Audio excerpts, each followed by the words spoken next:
In this video, we're going to look at oligosaccharides. And almost all of the proteins that your cells spit out or are associated with your membranes are glycosylated. They have sugars on them. And this happens while the protein is being made. We call that cotranslationally. So as your protein is being translated, it's also getting sugars attached to it. Now for N-linked, you're attaching it to asparagine residues on the nitrogen of the side chain of asparagine. And for all N-linked proteins, you always add 14 residues.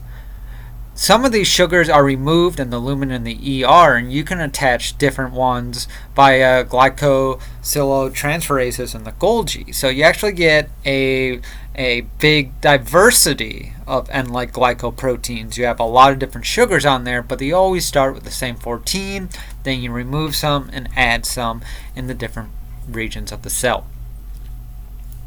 Now you can also have O-linked oligosaccharides, and this has a common disaccharide core of beta-galactosyl, which is linked 1,3 alpha to N-acetylgalactosamine. And these can vary in size from one residue up to 1,000. And these are attached in the Golgi apparatus either to a serine or threonine. And this glycosylation is specified either by the secondary or tertiary structure of your polypeptide. So based on how you look secondary, tertiary, you will get a sugar attached to you.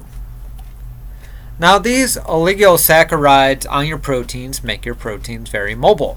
And the same protein can have different attached carbohydrates. We call these glycoforms. And it's really hard to determine what these glycoforms actually do to proteins. One of the theories is that it helps define the structure. By attaching it to loops or turns, you're modifying the 3D structure by adding a sugar. And these sugars, since they are projecting away from the protein, are mobile. It makes sense that they might be attached to something to make it more mobile or to limit the conformational freedom of the polypeptide chain. So you could think of them as assisting in protein folding or making the stable conformation more folded. But again, these are very hard to study. So we don't quite know what exactly they're doing. These are our best hypotheses though. One thing that they may be involved in, we have seen this, is intercellular communication. And the reason we think that is because all cells have these glycoconjugates on them. And on the outside of the cell, you have cell surface carbohydrates which can recognize lectins. And lectins are proteins that bind carbohydrates. So as we see here, we have a carbohydrate interacting with the side chains of a certain protein. And these interactions are very specific. So your lectins will bind individual monosaccharides that are found in particular linkages. That's how their amino acids are laid out. And by binding these carbohydrates, and you're sending a certain signal to the different cells. Now you also have selectins that will mediate the attachment between these leukocytes and endothelial cells, and these again, selectins bind specific oligosaccharide linkages. And in fact, spermatozoa, what they do to bind to the ovum is that they recognize specific sugars. So again, you're having communication, you're having binding events. And the way that we're invaded by viruses, bacteria, and parasites are usually by those organisms binding to our carbohydrates on the outside of our cell.